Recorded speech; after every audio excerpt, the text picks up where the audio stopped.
Jadi hari ini kita akan membahas tentang Injil Yohanes dan seperti biasa saya akan sedikit jelaskan tentang siapa penulis dari Injil Yohanes ataupun Injil yang sudah kita pelajari dan nanti saya akan bagikan sedikit tentang apa yang menjadi inti dari kitab yang kita sudah bahas, sudah kita baca di beberapa hari yang lalu. Saya akan tayangkan layar saya untuk menjelaskan materi hari ini. Nah, rekan-rekan sekalian, jadi hari ini kita akan membahas Injil Yohanes. Kalau teman-teman sekalian sempat melihat cover ataupun halaman pertama dari slide saya di sebelum-sebelumnya, materi-materi sebelumnya, mungkin rekan-rekan sempat melihat ada binatang di samping penulis dari kitab itu. Nah, itu sebenarnya memang ada maknanya. Nah, kalau dalam bagian ini Yohanes, Injil Yohanes biasanya kalau nanti rekan-rekan cari di internet, misalnya Yohanes Penginjil atau John the Evangelist ini dalam bahasa Inggris, nanti rekan-rekan kadang-kadang akan menemukan ada seseorang yang sedang memegang pena dan kemudian ada burung raja wali. Nah, burung raja wali ini dalam artian ya raja wali kan biasanya terbang ya dan itu dari atas ke bawah lihatnya. Nah, jadi Injil Yohanes seringkali dilambangkan dengan ada seorang penulis dan di sisinya ada seekor raja wali yang menggambarkan tentang sudut pandang dari atas ke bawah, terbang ke atas dari atas ke bawah begitu dan bicara tentang Injil Yohanes jadi bicara tentang bagaimana sang penulis ini menceritakan tentang Yesus yang dari atas, Yesus yang bukan sekedar bicara tentang dia lahir di tengah-tengah dunia, tetapi dia itu datang dari sorga ke dunia. Makanya kalau rekan-rekan baca Injil Yohanes dan dibandingkan dengan Injil-Injil yang lain, maka akan rekan-rekan lihat bedanya.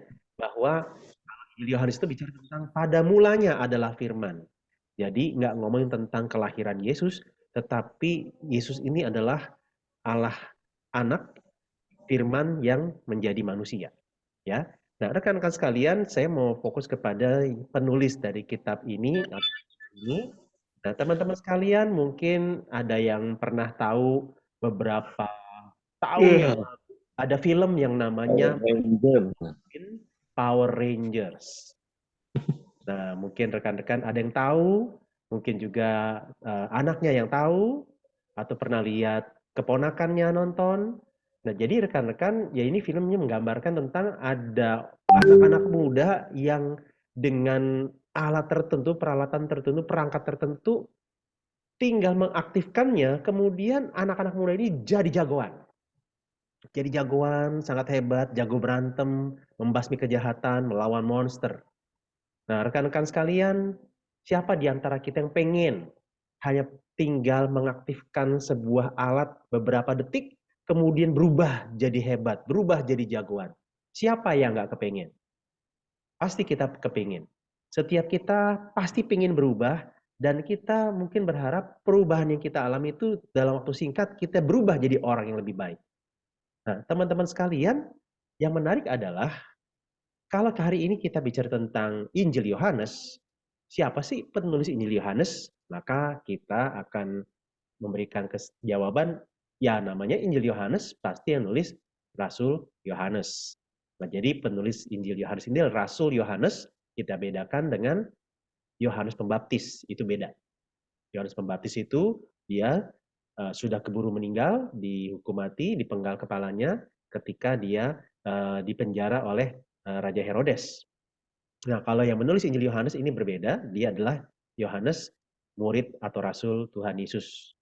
Nah, jadi penulis Injil Yohanes adalah Yohanes. Jadi Yohanes ini adalah saudara dari Yakobus, di mana mereka berdua adalah anak dari Zebedeus. Nah, rekan-rekan terkasih, yang menarik adalah bahwa Yakobus dan Yohanes ini diberi julukan Boanerges. Jadi teman-teman lihat di dalam Markus 3:17, Yakobus anak Zebedeus dan Yohanes saudara Yakobus yang keduanya diberinya nama Boanerges. Boanerges ini artinya apa? Di ayat itu dikatakan yang berarti anak-anak guru. Kalau bahasa Inggrisnya Sons of Thunder. Jadi anak-anak petir, anak-anak guntur. Nah, ini memang agak-agak beda ya antara petir dengan buruh. Kadang-kadang bicara tentang cahayanya, kadang-kadang bicara tentang suara gemuruhnya, kadang-kadang bicara tentang kilatnya. Tetapi kalau bicara tentang anak-anak guru, nah saya mau tanya kepada rekan-rekan sekalian, kira-kira kalau ada orang dilabelin, dikasih julukan anak-anak guru atau Sons of Thunder, kira-kira penampilannya seperti apa? Kira-kira karakternya seperti apa? Kira-kira perilakunya seperti apa? Gimana? Ada rekan-rekan yang mau menjawab? Nah, seperti apa kira-kira kalau ada orang disebut sebagai anak-anak guru? Ini orang sifatnya seperti apa? Ada yang mungkin mau membayangkan, mungkin memberikan pendapat?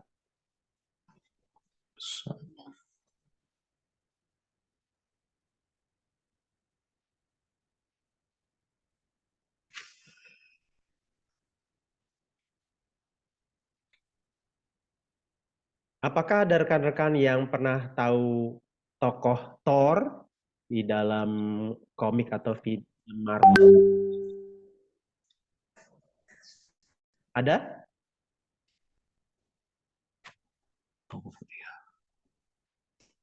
Nah, Thor ini rekan-rekan itu kalau dalam julukannya dia disebut sebagai God of Thunder, dewa petir.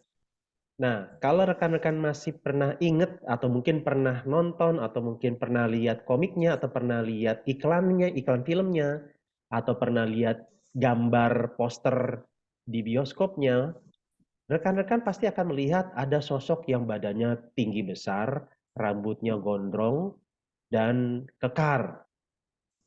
Nah, ini adalah gambaran dari orang yang kira-kira kuat, perkasa, dan berbahaya. Jadi, seperti orang urakan, bisa cepat marah, cepat meledak. Nah, itu kira-kira Yakobus dan Yohanes. Nah, jadi rekan-rekan Yohanes ini dan Yakobus itu bisa dikatakan seperti istilahnya itu senggol bacok. Mungkin teman-teman ada yang tahu istilah itu ya. Senggol bacok maksudnya apa? Kalau orang ini disenggol langsung dia akan bacok begitu. Jadi hati-hati dengan orang seperti ini, dibecandain dikit, disenggol dikit, langsung marah meledak luar biasa. Langsung kita dibacok tanda kutip. Nah, salah satu contohnya adalah kalau nanti kita lihat nih, di dalam Lukas 9 ayat 53 sampai 55 saya bacakan, tetapi orang-orang Samaria itu tidak mau menerima dia karena perjalanannya menuju Yerusalem. Ketika dua muridnya, yaitu Yakobus dan Yohanes, melihat hal itu, mereka berkata, Tuhan, apakah engkau mau supaya kami menyuruh api turun dari langit untuk membinasakan mereka? Akan tetapi ia berpaling dan menegur mereka. Nah, jadi rekan-rekan kita bisa lihat di sini, satu kali Tuhan Yesus dan murid-murid masuk ke satu daerah di Samaria. Tuhan Yesus memberitakan firman di sana, tapi kemudian dikatakan orang-orang Samaria itu menolak Yesus. Dan kita lihat di dalam ayat 54, Yakobus dan Yohanes bilang, mau nggak kalau misalnya kami minta supaya api turun dari langit, membasmi, membakar, membinasakan orang-orang Samaria yang menolak Tuhan Yesus. Nah, rekan-rekan, kalau kalian dalam posisi Yakobus dan Yohanes, mungkin ini satu hal yang baik dalam artian berani-beraninya kamu ya nolak guru saya. Ini orang saya hormatin. Kok berani-beraninya kamu nolak? Awas kamu ya. Macam-macam sama guru saya hajar kamu. Nah, jadi rekan-rekan itulah gambaran dari Yakobus dan Yohanes. Jadi begitu ada macam-macam, begitu mereka dikasarin, dijahatin, atau gurunya atau Yesus dikasarin, dijahatin, ditolak, mereka bisa langsung siap pasang badan untuk basmi, untuk bunuh, bahkan mungkin untuk ya kalau dikatakan membinasakan artinya benar-benar sampai mati. Jadi bisa dibayangkan saudara, orang seperti apa Yakobus dan Yohanes ini? Gurunya ditolak, mereka bilang, saya pengen orang-orang yang nolak guru saya itu dibakar sampai mati. Jadi mengerikan mereka ini. Orang-orang yang emosional, pemarah, dan siap bertarung, siap berantem sampai habis-habisan demi membela diri ataupun membela gurunya. Nah, tapi di ayat 55 dikatakan akan tetapi ia berpaling dan menegur mereka. Jadi Tuhan Yesus malah marahin Yakobus dan Yohanes. Nah, jadi rekan-rekan kita bisa lihat penulis Injil Yohanes adalah Yohanes yang ternyata pemarah, gampang emosi. Nah, kita lanjut ya. Jadi kita bisa simpulkan di sini Yohanes bertemperamen garang, emosional, pemarah. Kita mesti hati-hati, dia akan yang namanya senggol bacok ya. Senggol gurunya, senggol dia, dibacok kitanya. Nah, tapi yang menariknya nanti kalau rekan-rekan ketika nanti satu saat kita akan sampai dalam pembacaan surat 1 Yohanes, nah surat 1 Yohanes ini ditulis oleh Rasul Yohanes juga. Tapi nanti kalau teman-teman baca, surat Yohanes itu justru sangat banyak sekali menyebutkan kata kasih di situ. Saya sudah sempat hitung sekitar 30 kali kata kasih atau dalam bahasa Inggrisnya love, dalam bahasa Mandarinnya ai. Nah, itu kata kasih di sini dalam surat 1 Yohanes sampai disebut 30 kali. Bayangkan seorang yang begitu emosional pemarah ketika dia menuliskan salah satu suratnya di surat 1 Yohanes, kok bicaranya sangat pelan, sangat lembut, sangat baik sekali. Kalimat-kalimat yang disampaikan bersifat ajakan, marilah, marilah, bukan suruh-suruhan, bukan merintah-merintah.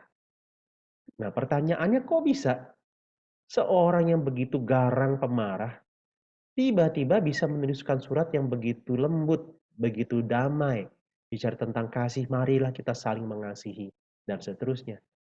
Nah, kenapa bisa terjadi perubahan yang sangat drastis di sini, rekan-rekan? Nah, saja kita untuk melihat ya di dalam Injil Yohanes.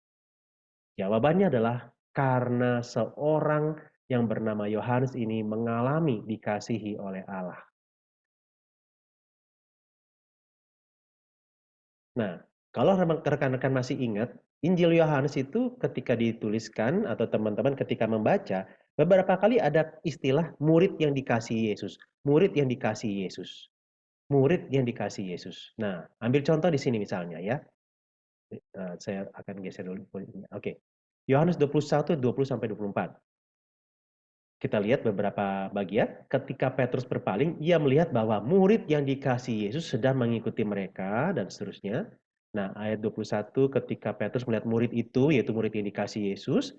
Nah, lanjutlah mereka di dalam diskusi di sini sampai kemudian ketika Tuhan Yesus menjawab tentang seperti apakah nasib dari murid yang dikasihi Yesus ini, di ayat 23 dikatakan, maka tersebarlah kabar di antara saudara-saudara itu bahwa murid itu tidak akan mati.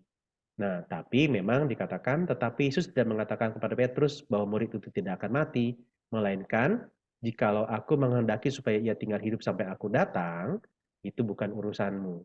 Nah, perhatikan, dialah murid yang memberi kesaksian tentang semuanya ini dan yang telah menuliskannya, dan kita tahu bahwa kesaksiannya itu benar.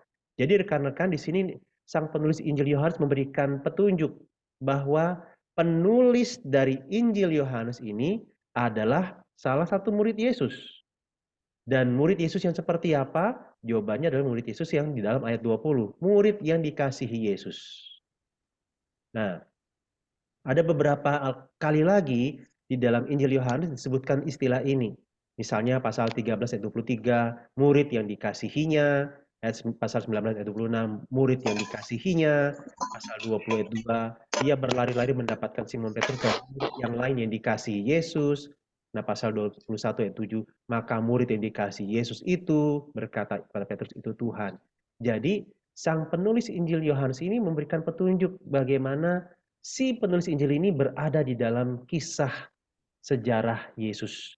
Di dalam berbagai peristiwa yang ada, yang terjadi, yang dilakukan oleh Yesus, si murid ini ada. Dan dia tidak menyebutkan namanya, melainkan dia menyebutkan murid yang dikasihi. Murid yang dikasihi Yesus.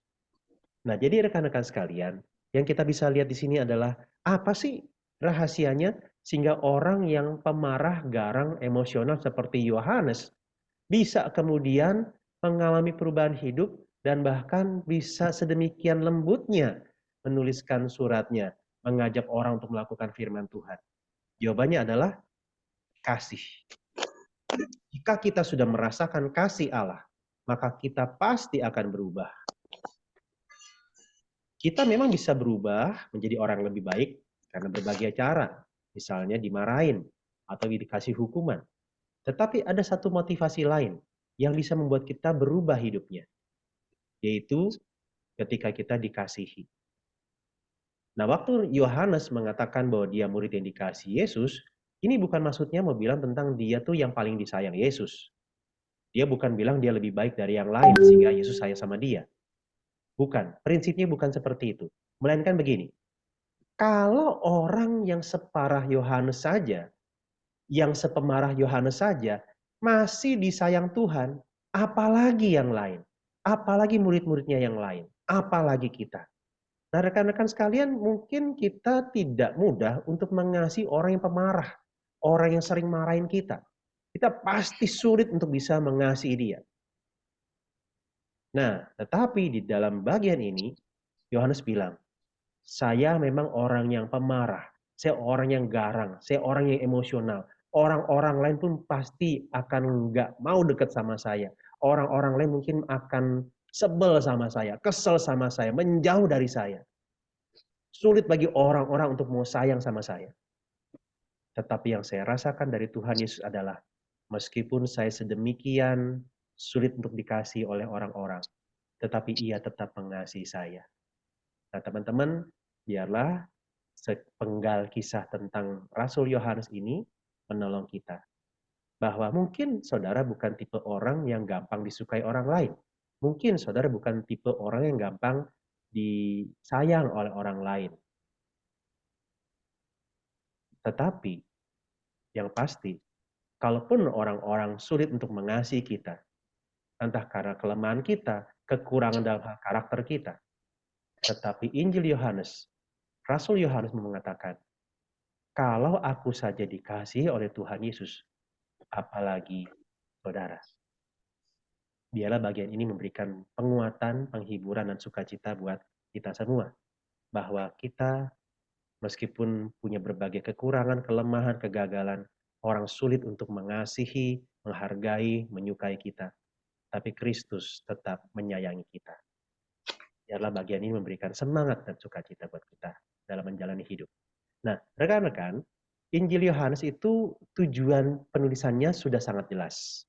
Di dalam Yohanes 20, 30-31, sang penulis jelas-jelas memberitahukan apa yang tertulis dari pasal 1 sampai pasal terakhir, tujuannya dibuat dan ditulis adalah seperti ini.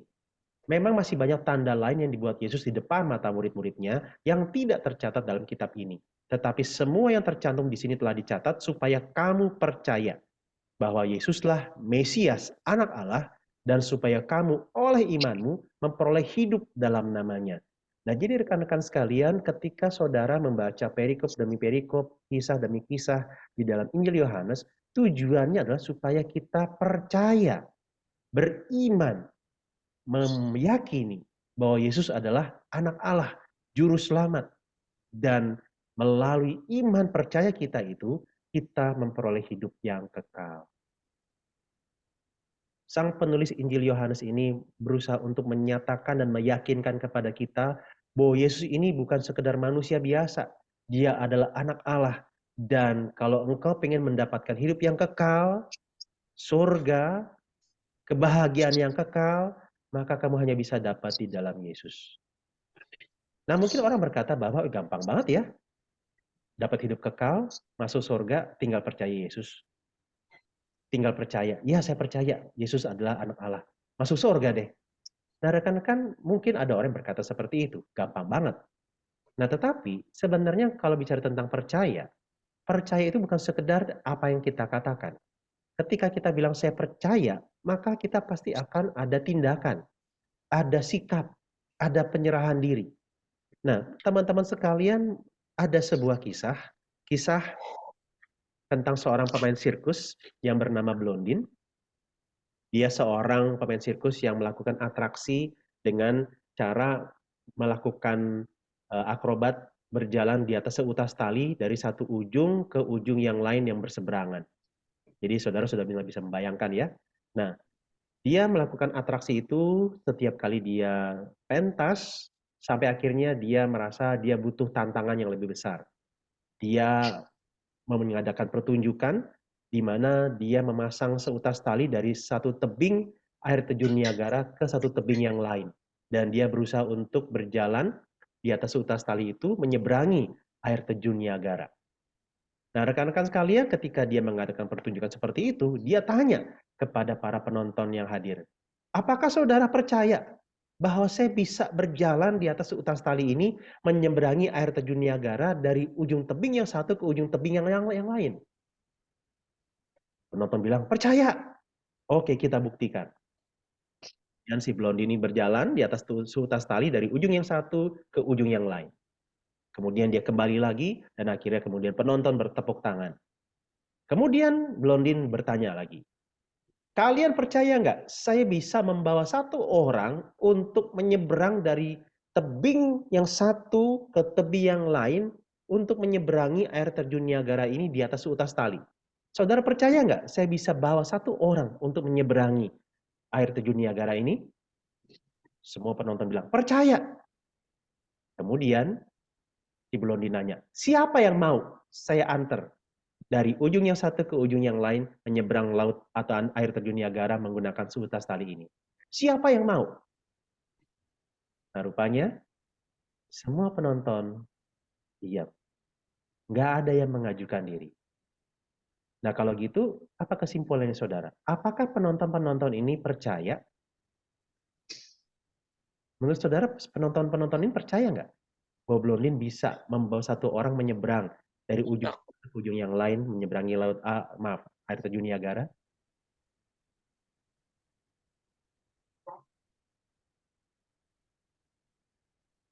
Akhirnya memang ada satu anak kecil yang mengajukan diri.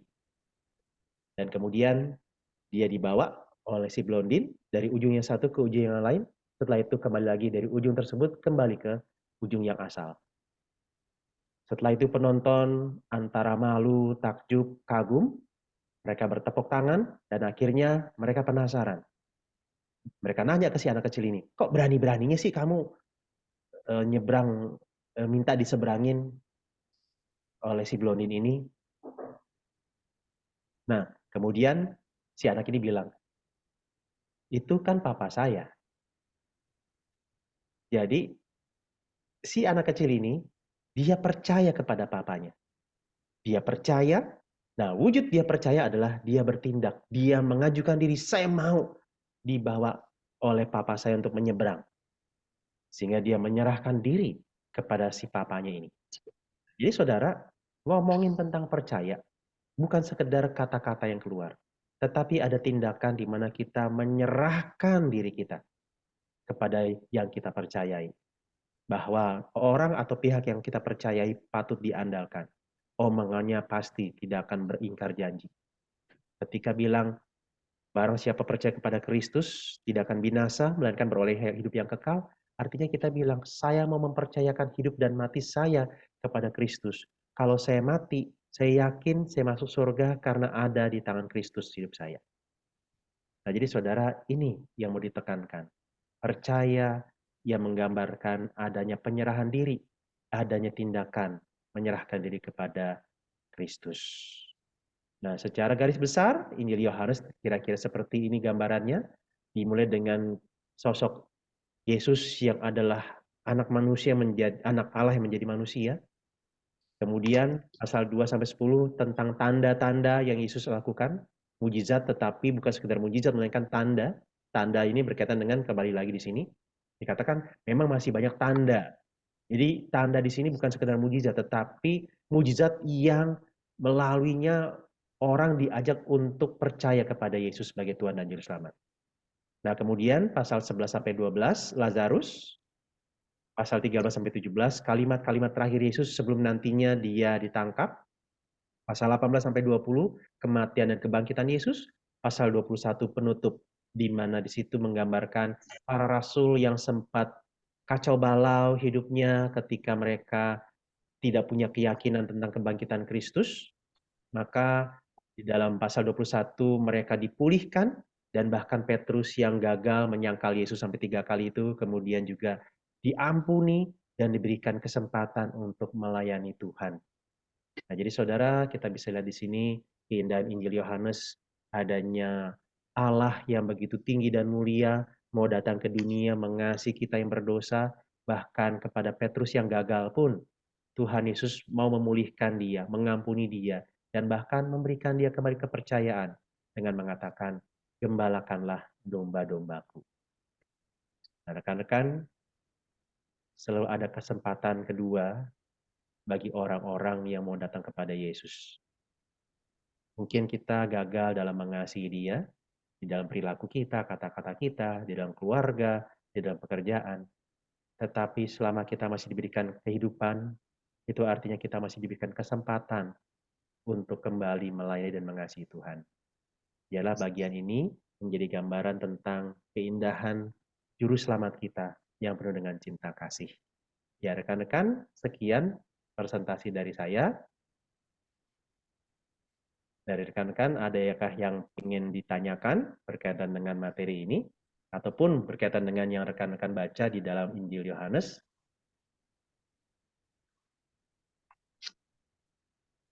Saya mau nanya, Pak.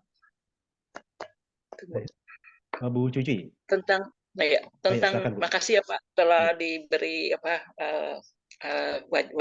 ini ceritanya ini Yohanes. Oh iya.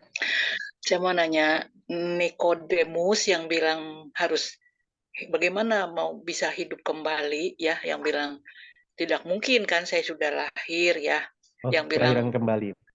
Kelahiran kembali. Nah, itu Nikodemus itu yang Tuhan Yesus waktu disalib yang minta diturunkan itu sama yang Iya, betul. bilang nanti Iya, betul ya? iya, Oh, betul. ya. Terima kasih. Terus kalau yang Maria Magdalena, kan itu ada 3 Maria ya Pak ya, yang Iya. ke tempat kuburan Tuhan Yesus ya. Itu kan ada satu Maria mamanya, ya, satu Maria Magdalena sama beda kan ya Pak? Beda-beda, Ibu. Beda-beda. Satu lagi Maria yang itu, yang memberi minyak wangi itu. Oke. Coba kita lihat ya, Bu. Itu berarti Ya. di Yang terakhir mungkin. Ya. Yohanes pasal 20 ya. Ya, mungkin begitu. Kalau di Injil Yohanes yang disoroti memang hanya Maria Magdalenanya saja. Oh. Iya. Nanti deh coba tempat yang lain ya. Itunya 7:30. Hah? Kok kamu nggak? Apa tadi? Santai. Oh, oke. Mungkin lagi ngobrol. Iya, jadi kalau Maria yang saudara Marta, Maria saudara Lazarus itu dia lebih diceritakannya justru di pasal 11 dan pasal 12, Bu. Yang tentang waktu Lazarus mati, Maria ini menangis, dan di pasal 12 sebelum Yesus nantinya masuk dalam masa-masa sengsara, justru Maria ini yang mengurapi kaki Yesus. Jadi tokoh Maria ini lebih ditonjolkan sebelum Yesus mati. Kalau Maria Magdalena justru yang ditonjolkan ketika Yesus bangkit. Jadi yang memberi minyak wangi itu yang Maria saudara saudara dengan Lazarus. Ya. Iya, Maria saudara Lazarus. Yang saudara Lazarus. Oh. Iya. Terima kasih, Pak. Ya, sama-sama, Bu. Ya. Mau bertanya, Pak? Iya, silakan Ibu Endang. Ya. Enggak, Pak. Iya, silakan. Maaf ya, suara saya agak parau karena saya batuk. Di dalam Injil Yohanes kan Tuhan Yesus menyembuhkan orang lumpuh ya. Kemudian orang lumpuh itu disembuhkan dengan catatan jangan berbuat dosa lagi. Nah, ini menurut pengertian saya, lumpuhnya orang itu karena dia telah berbuat dosa terlebih dahulu. Nah, di firman yang lain, pada saat Tuhan Yesus menyembuhkan orang buta, kan ditanya yang buta sejak lahir itu karena dosa siapa? Dosa orang tuanya kah atau dosa orang itu sendiri? Tuhan Yesus jawab bahwa itu bukan dosa dia, juga bukan dosa orang tuanya. karena itu adalah kehendak atau kuasa Tuhan yang terjadi. Jadi bagaimana Bapak kita memaknai bahwa sakit penyakit itu datangnya karena kita berbuat dosa atau itu karena memang kehendak Tuhan yang harus terjadi? Terima kasih. Ya, sama-sama Ibu Endang. Ya memang dalam pengamatan Ibu Endang ini sangat baik ya. Bagaimana di dalam satu bagian sepertinya penyakit seseorang berkaitan dengan dosa. Nah, tapi kalau dalam kisah si orang lumpuh ini, kita tidak diberikan penjelasan bahwa kelumpuhan orang itu karena dosanya dia. Melainkan dibilang adalah semacam peringatan dari Tuhan Yesus bahwa kamu jangan berbuat dosa supaya tidak terjadi hal yang lebih buruk. Begitu. Jadi dalam hal ini lebih buruk di sini maksudnya misalnya masih bisa ditafsirkan sebagai jangan sampai kamu mengalami hal yang lebih buruk dari sebatas kelumpuhan jasmani saja. Begitu. Jadi pernyataan Yesus ini nggak langsung kita simpulkan bahwa oh ini orang lumpuh karena dosanya dia. Gitu. Nah, kalau yang kisah si orang buta ini jelas dalam artian bahwa dia buta bukan karena dosa dia, ataupun karena orang tuanya melakukan pelanggaran moral tertentu sehingga dihukum Tuhan sehingga anaknya terlahir buta. Jadi kenapa ini kalau kita lihat secara umum pada akhirnya ketika ada orang-orang yang terlahir cacat itu bisa dikatakan benar sebagai akibat dosa, tapi dosa dalam artian kalau kita kaitkan di dalam kisah awal-awal Alkitab kita, Kejadian pasal 3. Jadi ketika Kejadian pasal 1 dan 2 Allah menciptakan dunia ini sungguh amat baik. Allah menciptakan manusia sebagai gambar Allah. Nah, begitu Kejadian pasal 3 manusia jatuh dalam dosa, maka rusaklah dunia ini. Meskipun masih bisa menyisakan kebaikan dan keindahannya, tetapi kita bisa lihat di sini akibat dosa, maka itu bisa membuat orang yang pasti adalah akan mengalami kematian secara jasmani. Nah, yang kedua, sakit penyakit mulai bermunculan di situ. Jadi kalau dibilang orang sakit cacat karena dosa, di satu sisi benar juga. Dalam artian tadi, bahwa ketika manusia sudah jatuh dalam dosa, Adam dan Hawa, maka sesudah itu umat manusia yang mengalami yang namanya bencana, musibah, sakit penyakit, itu akibat dari dosa yang demikian. Nah, tapi secara pribadi masing-masing, apakah orang bisa kemudian sakit karena dosanya dia? Bisa juga. Misalnya karena terlalu tidak jaga pola makan, akhirnya kolesterolnya naik. Nah, itu kan berarti dia tidak bisa menjaga pola makannya. Udah tahu misalnya kolesterol ada bibit untuk kolesterolnya tinggi, dia malah tiap hari makan durian misalnya. Gitu. Nah, jadi artinya ya itu karena kesalahannya dia. Gitu. Nah, atau misalnya ada orang, ini ada satu contoh juga yang saya pernah temui, ada satu orang, ya ini sepasang suami istri. Nah, kemudian si suami ini berselingkuh, main cewek ya, dia tempat-tempat pelacuran, dan kemudian satu kali dia kena penyakit kelamin, dan ketika dia kena penyakit kelamin, dia beberapa waktu kemudian bersetubuh dengan istrinya, dan hasilnya adalah anak yang dilahirkan oleh si istri ini cacat. Telinganya tidak utuh sebelah. Nah, jadi kalau dibilang, apakah ada orang yang terlahir cacat karena dosa orang tuanya? Ada. Seperti tadi contohnya.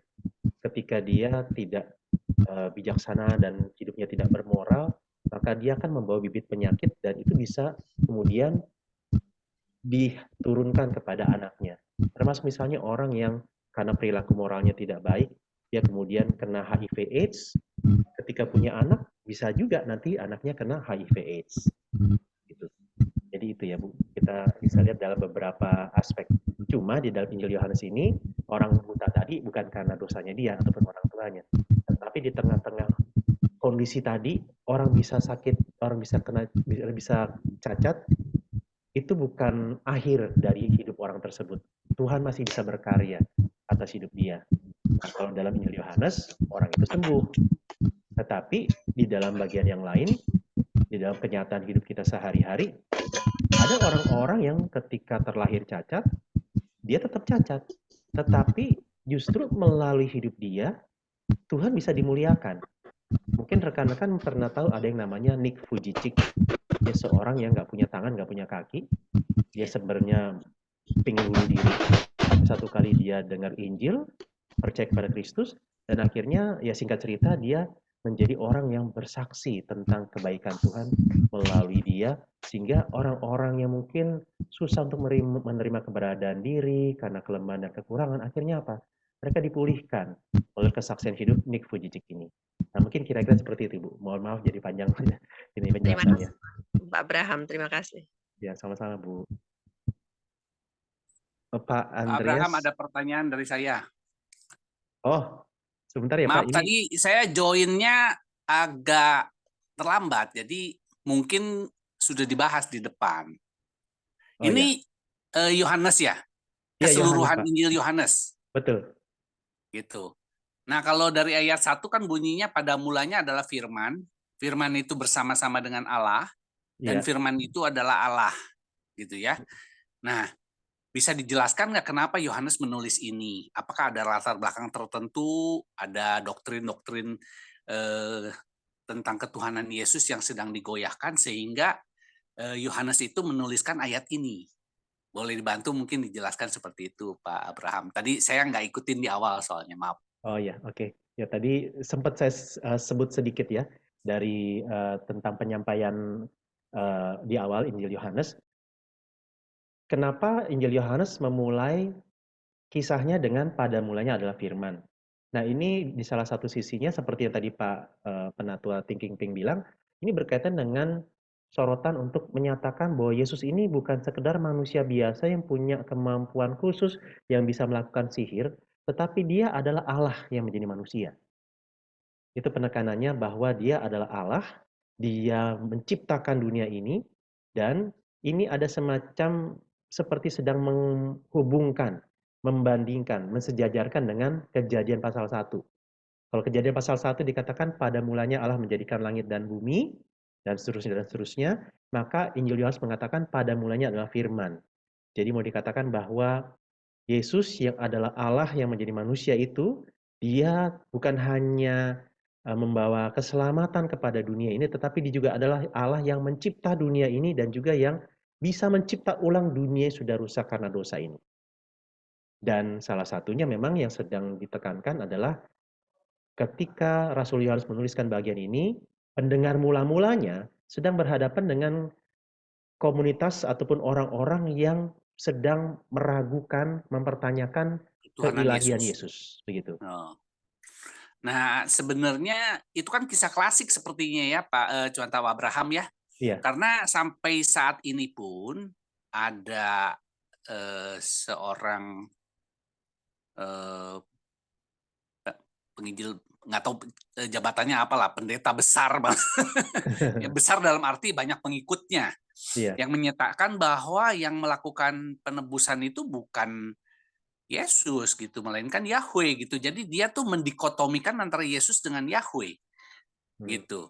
Mungkin bisa bantu menjelaskan bahwa itu merupakan bidat atau gimana ya, Pak Abraham, supaya saya juga tidak tergesa-gesa menghakimi orang. Oh, iya. Baik, Pak.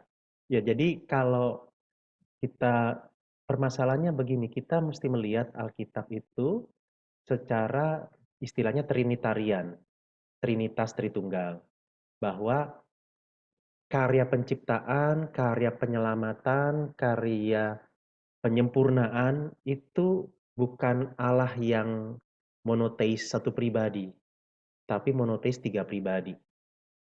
Nah, jadi ini kita ambil contoh ini untuk kita bedakan antara Trinitarian, Trinitas, Tritunggal dengan Triteisme.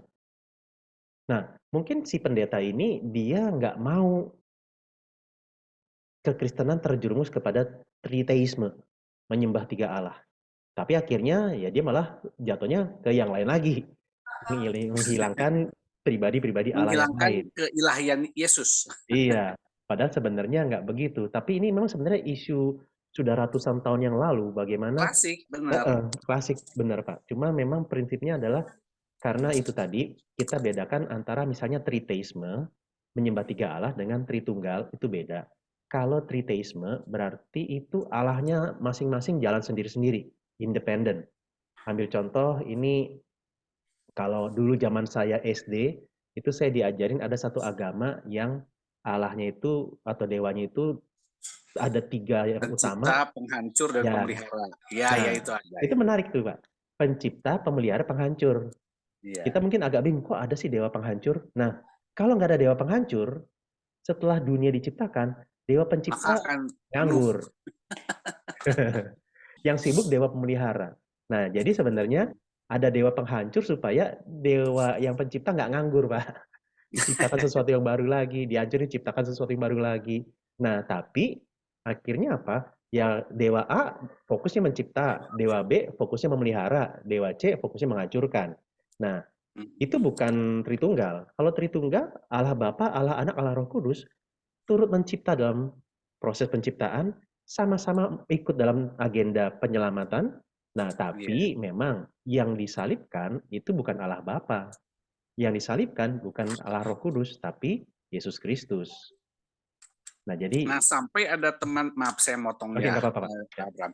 Sampai ada teman dekat saya yang menyatakan bahwa sesungguhnya Allah Bapa itu lebih berkuasa gitu, karena Yesus itu, aku melakukan kehendak Bapakku gitu. Jadi seolah-olah tuh memang kalau dia terjebak dalam sebuah pemikiran, mungkin saya sih mengatakan begitu ya, terjebak dalam sebuah pemikiran bahwasanya Bapa dan Anak dalam konteks manusia gitu. Ini kan memang penyederhanaan Tritunggal supaya masuk ke dalam pemikiran kita manusia yang fana ini gitu. Nah, saya mengatakan bahwasanya Allah kita tuh Allah yang besar, sehingga tidak mungkin otak kita itu bisa memahami segala sesuatu yang menjadi maksud Allah terkait dengan Tritunggal ini gitu. Saya sih mengatakan seperti itu ya gitu. Iya. Tapi kawan saya nggak bisa menerima begitu saja. Dia mengatakan, ya buktinya kan memang ada ayatnya yang menulis demikian gitu. Iya, tapi memang itu ada ayatnya, tapi ini bukan sekedar bicara tentang Allah Bapa lebih berkuasa dari Allah Anak, tetapi ini bicara tentang keintiman relasi, keakraban, bagaimana antara Yesus, Allah Anak, dengan Allah Bapa itu ya seperti Bapa dan Anak. Jadi mungkin di satu sisi seperti ada derajatnya, tapi sebenarnya kalau Santo Agustinus bilang begini, seseorang itu hanya akan disebut sebagai bapak atau father kalau dia punya anak. Betul. Kalau dia nggak punya anak, nggak mungkin dia disebut father. Jadi artinya status seseorang itu akan menjadi seorang father, bapak, kalau dia punya anak. Berarti anak itu menentukan. Betul.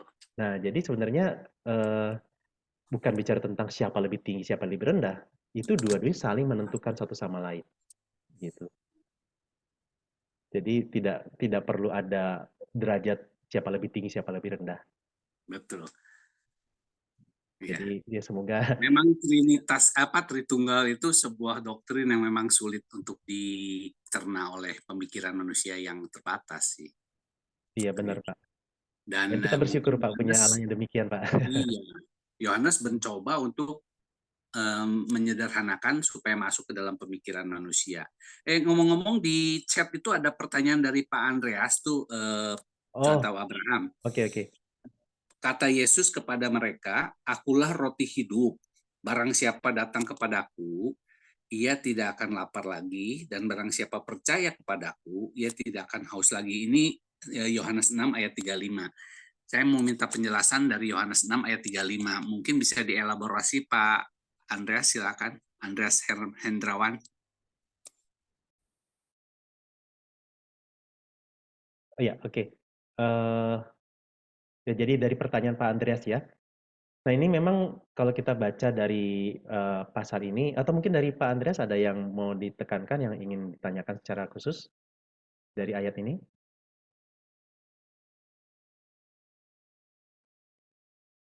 Enggak ada apa Abraham. Cukup Abraham jelas saja. Oh, oke. Saya jelaskan aja, Pak ya. Iya, jadi Ya. ini roti hidup nanti kita bisa baca kalau kita bandingkan dengan ayat-ayat sebelumnya.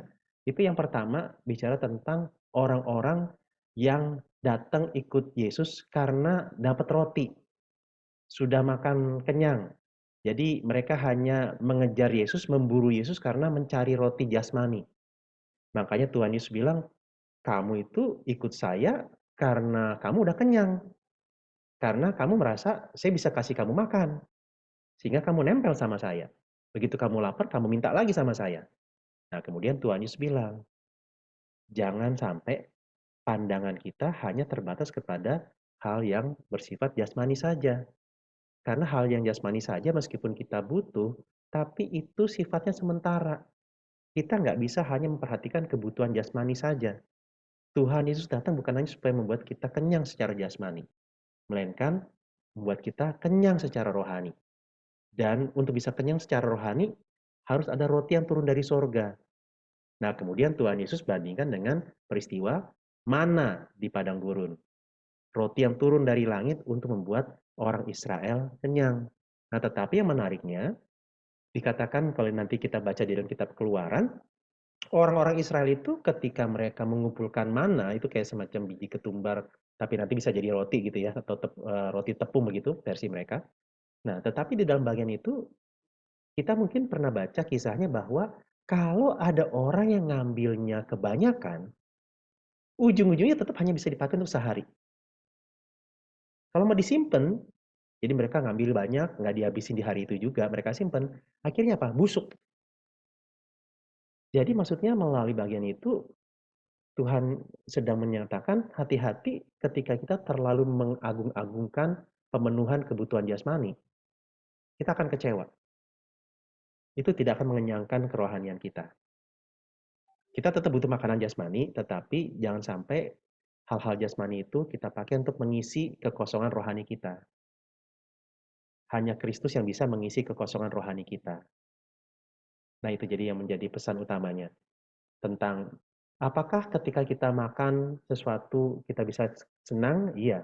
Dalam artian, kadang-kadang kita makan sesuatu bukan karena kita lapar, tetapi karena kita pengen.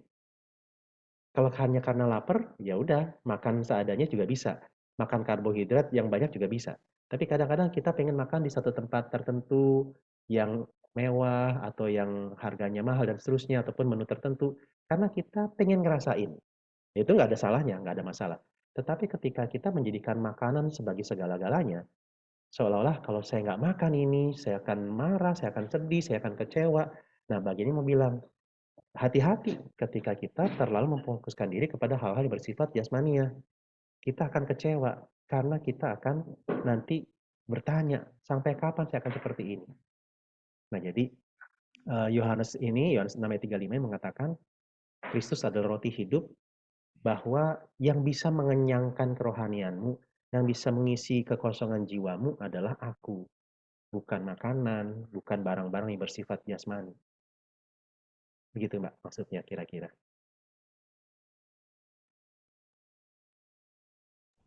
Ya, makasih Pak Paham ya. Ya, sama-sama Pak.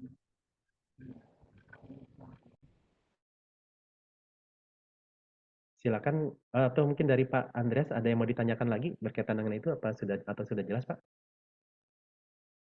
Enggak ada Pak. Oh iya, oke. Cukup. Terima kasih Pak. Ya, ya.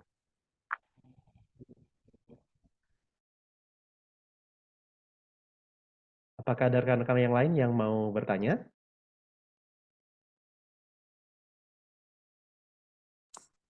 Saya Pak.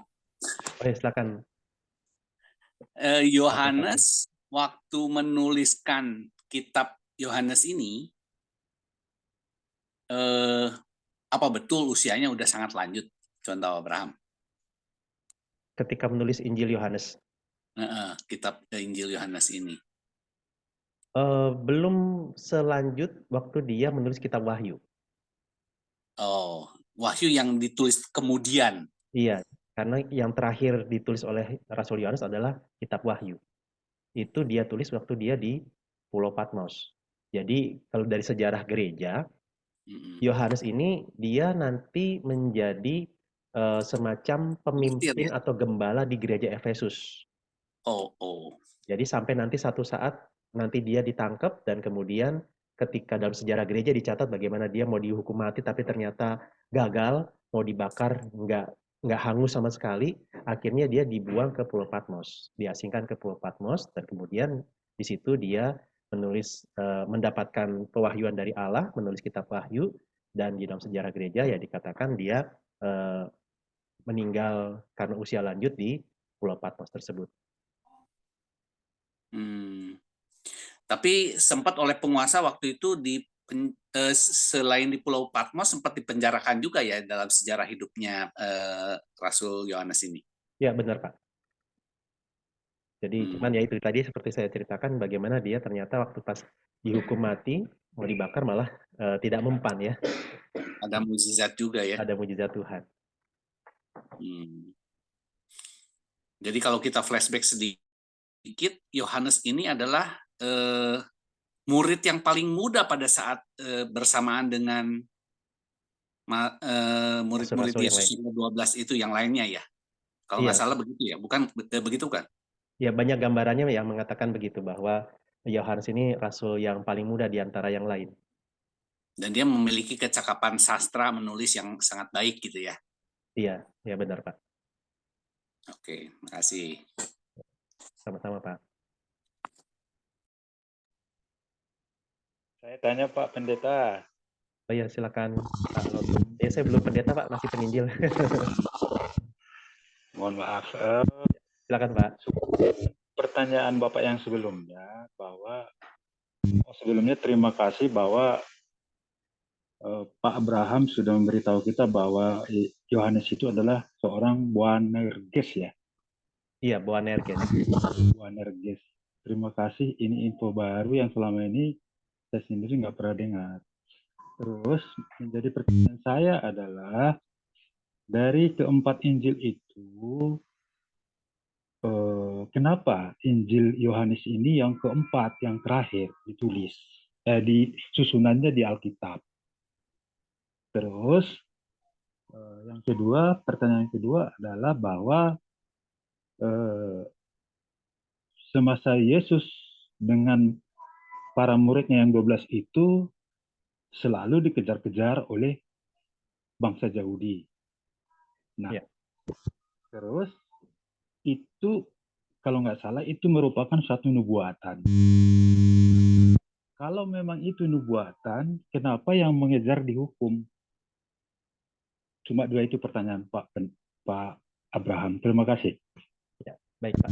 Ya, jadi memang untuk tentang penyusunannya, urutannya itu memang urutan Injil Yohanes di bagian yang keempat menjadi Injil keempat itu bukan sebatas tentang tahun penulisannya. Karena kalau dari tahun penulisan maka sebenarnya yang paling duluan adalah Injil Markus. Baru Injil Matius. Nah, tapi kenapa Injil Matius yang lebih dulu? Ini supaya untuk menjembatani antara perjanjian lama dengan perjanjian baru. Karena perjanjian lama itu kan lingkupnya adalah lingkup orang-orang Israel Yahudi, dan Injil Matius itu terutama ditujukan awalnya untuk orang-orang Yahudi. Untuk mereka orang Yahudi itu punya keyakinan bahwa Yesus itu adalah yang dinubuatkan sebagai keturunan dari Abraham dan Raja Daud. Nah, jadi untuk menjembataninya, kitab Matius yang lebih dahulu ditempatkan sebagai Injil yang pertama, baru kemudian nanti Injil Markus. Nah, kalau Injil Yohanes itu di bagian keempat karena kita melihat di sini Injil Matius, Markus, dan Lukas itu banyak, ada seorang sarjana Alkitab bernama J.J. Grisbach mengatakan tiga Injil ini, Matius, Markus, Lukas adalah Injil sinoptik. Sinoptik itu maksudnya optik kalau optik mungkin rekan-rekan tahu ya, kacamata gitu. Jadi optik artinya masih melihat, jadi sinoptik mungkin melihat bersama-sama. Jadi makanya kalau kita baca Injil Matius sampai Lukas waktu itu mungkin rekan-rekan menemukan kok kisahnya mirip-mirip ya. Nah karena itu jadi ada peristiwa yang sama dilihat dari tiga sudut pandang berbeda, atau ada peristiwa-peristiwa mirip yang dicatat oleh ketiga penulis itu. Nah Injil Yohanes itu berbeda. Jadi tadi sempat saya sebut di awal bagaimana Matius, Markus, Lukas itu memulai Injilnya menyoroti tentang kelahirannya Yesus, kemunculannya Yesus, tapi dari sudut pandang kehadirannya sebagai manusia. Nah, Injil Yohanes beda. Injil Yohanes menyatakan tentang Yesus itu dari pada mulanya ada firman. Jadi bukan bicara tentang kehadiran Allah anak di dunia, tetapi di dalam istilahnya itu dimensi kekekalan. Nah, jadi memang ini sesuatu hal yang berbeda ya cara penyampaiannya. Jadi memang lebih, kalau bisa lihat kita lihat di sini ya, Matius, Markus, Lukas itu mirip. Nah, Yohanes yang berbeda sendiri. Semoga mungkin cukup bisa membantu ya Pak untuk pertanyaan pertama. Kalau yang kedua tadi saya lupa tentang apa tadi Pak ya? Waktu semasa hidupnya Tuhan Yesus dengan para rasul yang 12 itu kan selalu dikejar-kejar oleh bangsa Yahudi. Iya, betul. Dan menurut pengertian saya itu merupakan satu nubuatan. Iya. Terus kenapa sih bangsa Yahudi itu jadi dihukum gitu loh? Terima kasih. Oh ya, makasih Pak. Ya, jadi memang kalau kita lihat di dalam kitab Injil, Yesus justru, tapi gini, kita mesti bedakan antara orang-orang Yahudi yang memang menolak Yesus. Iya, iya. Jadi memang ada orang-orang Yahudi yang percaya kepada Yesus juga. Nah, jadi kita bisa lihat di sini ada dua kelompok, ada dua respon. Hanya saja memang kalau kita baca di dalam Perjanjian Lama, pada intinya banyak juga umat Israel yang justru memberontak terhadap Tuhan. Nabi-nabi yang dikirim oleh Allah justru malah banyak yang ditolak, ada yang dihukum, bahkan ada yang dihukum mati. Dan dalam catatan sejarah gereja ada yang mengatakan bahwa Nabi Yesaya itu matinya dimasukkan di dalam pohon dan kemudian digergaji. Jadi bisa dibayangkan bagaimana orang-orang Israel itu sendiri pun tidak menghargai nabi yang diutus oleh Allah. Jadi ibaratnya begini, Allah itu memilih orang Israel sebagai umat pilihannya agar melalui mereka orang bisa kenal Tuhan. Nah, tapi umat pilihannya ini malah hidupnya kacau berantakan. Nah, sehingga hendak dipulihkan. Nah, makanya mungkin kita bisa sambungkan ini dengan kenapa ya kok Tuhan Yesus milih rasulnya 12. Ini ada kaitannya dengan 12 suku Israel. Jadi nanti kalau rekan-rekan baca di dalam kitab Matius dan juga di dalam kitab Wahyu, 12 ini ada kaitannya dengan sebagai 12 pihak yang akan menghakimi 12 suku Israel. Tetapi secara garis besar mengatakan bahwa ketika Tuhan Yesus memilih 12 rasul ini, Tuhan Yesus sedang tanda kutip menciptakan Israel yang baru. Nah, orang-orang Yahudi, orang-orang Israel yang jasmania ini, ya mereka nggak seneng. Seolah-olah, kamu siapa? Pengen mau mereformasi kami, pengen membenahi kami. Gitu. Jadi memang, ya seperti tadi Bapak Lontung katakan, ya memang sudah dinubuatkan bagaimana umat pilihan Tuhan justru malah banyak yang memberontak terhadap Tuhan. Angkanya dalam kitab Roma dikatakan, akhirnya tanda kutip, Injil itu, kabar baik ini bukan hanya buat orang Yahudi. Orang Yahudinya ketika menolak, justru akhirnya orang non-Yahudi yang dapat berkat. Injil itu sampai kepada mereka. Mereka dapat kebenaran firman Tuhan dan mengalami keselamatan. Tapi nanti di dalam Injil, di dalam surat Roma dikatakan nanti orang Israel kan juga ada yang dipulihkan kembali. Jadi kenapa ya kok orang Yahudi malah dihukum? Ya tetap karena itu tadi, mereka yang harusnya jadi umat yang menyatakan tentang Allah, malah memberontak, malah berusaha menyingkirkan Allah dan bahkan Iya, jadi terima kasih Pak Abraham bahwa penghukuman itu pun kalau saya boleh boleh saya menafsirkan itu kuasanya begitu ya Pak ya. Maaf Pak, suaranya kurang jelas. Pak Sinaga kurang jelas sih suaranya. Oh, misalnya gini Pak, jadi suatu nubuat, jadi Tuhan itu, Allah itu menghukum bangsa Yahudi. Meskipun nubuatan, tapi kalau boleh saya mengerti dengan atas penjelasan Abraham, bahwa hukum pun bukan hanya semata-mata untuk menunjukkan kekuasaan Allah. Ya kan begitu Pak ya? Bahwa Maaf Pak, tadi kalimat terakhir saya kurang jelas. Ada kayak ada noise gitu. apa meskipun Allah itu kan kasih gitu. Iya betul. Jadi ada di dalamnya hukuman. Jadi bahwa atas penjelasan Pak Abraham tadi, Allah itu pun menghukum, itu menunjukkan ke kita bahwa Allah itu begitu ya Pak? Oh sorry, di bagian terakhir malah hilang kata-kata, tapi saya coba simpulkan saja ya Pak. Jadi memang kadang-kadang kita kalau mendengar kata penghukuman, yang kita bayangkan orang tersebut yang menghukum jahat sama kita. Tapi Alkitab mengatakan bahwa Allah Perjanjian Lama dengan Allah Perjanjian Baru itu tetap sama. Meskipun Allah Perjanjian Lama kesannya sepertinya sering membawa umat untuk berperang, tapi sebenarnya tetap ada kasih. Bahwa orang pun kadang-kadang kita pun sebagai orang tua menghukum anak karena kasih. Begitu. Jadi Allah pun ketika menghukum, nah kita mesti bedakan. Allah menghukum umat Allah dengan Allah menghukum yang bukan umat Allah. Jadi relasi itu menentukan. Kalau itu bicara tentang umat Allah, Allah bukan berarti nggak akan menghukum umatnya. Allah menghukum ketika umatnya melanggar, ketika umatnya tidak hidup sesuai dengan yang diinginkan Allah. Tapi penghukumannya adalah untuk pendisiplinan karena mengasihi mereka, sehingga mereka bisa lebih baik lagi. Nah, tetapi buat pihak-pihak yang menentang Allah, ketika Allah menghukum, ya itu bukan karena kasih, tetapi itu bagian dari konsekuensi atas respon mereka. Ibaratnya misalnya Pak Sinaga ngasih saya saksang begitu ya, tapi saya tolak, yang rugi ya saya gitu. Iya. Jadi untuk yang bukan masalah seperti itu jadinya, mereka yang rugi ketika menolak kasih Allah. Terima kasih Pak Abraham. Ya, sama-sama Pak, semoga membantu. Pak, saya konfirmasi aja ya, Pak.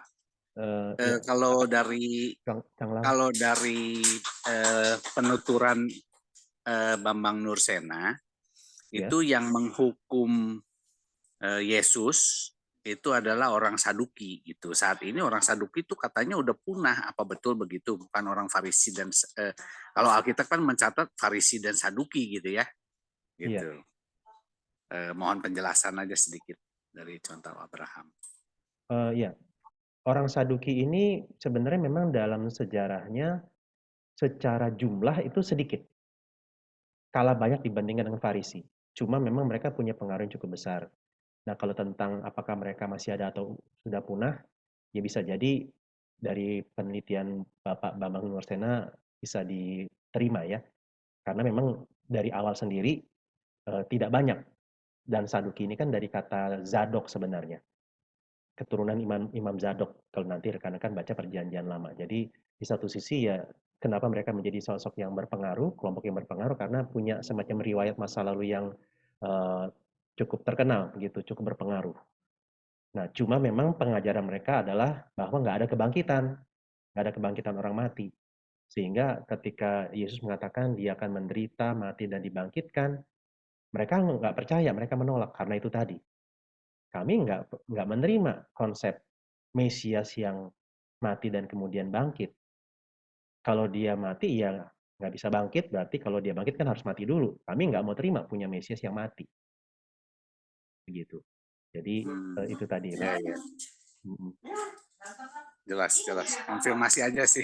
Oh iya, Pak. Oh, Imam Sadok ya, luar biasa. Berarti sejarah mencatat dan memang itu ada ya, bukan sekedar tulisan. Saya makin kagum aja nih dengan firman Tuhan. Iya Pak, puji Tuhan. Oke.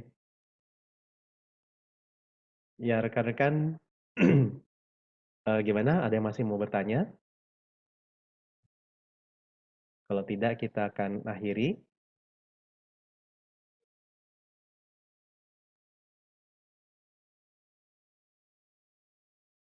Oke, sepertinya sudah cukup jelas. Kalaupun mungkin belum jelas, mungkin di lain kesempatan rekan-rekan bisa bertanya atau mungkin dicatat aja ya. Nanti di lain kesempatan waktu pas kita bahas kisah rasul mungkin rekan-rekan bisa menyisipkan pertanyaan itu. Nggak apa-apa walaupun masih bahas tentang Yohanes. Ya. Oke, rekan-rekan terima kasih. Sebelum kita tutup dalam doa, kita open cam dulu ya untuk kita foto dokumentasi.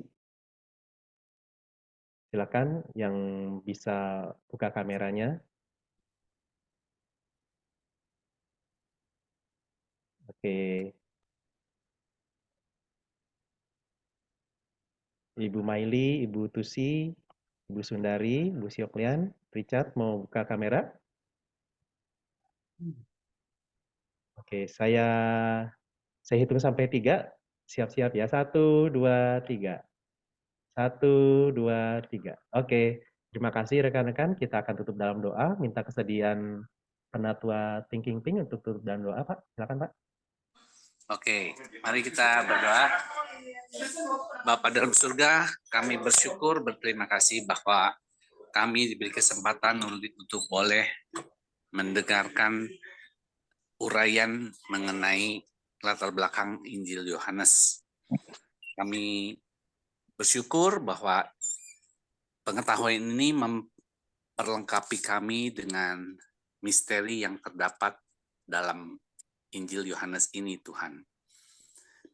Berikan kami senantiasa hikmat agar kami boleh memahami keseluruhan isi hati-Mu ya Tuhan.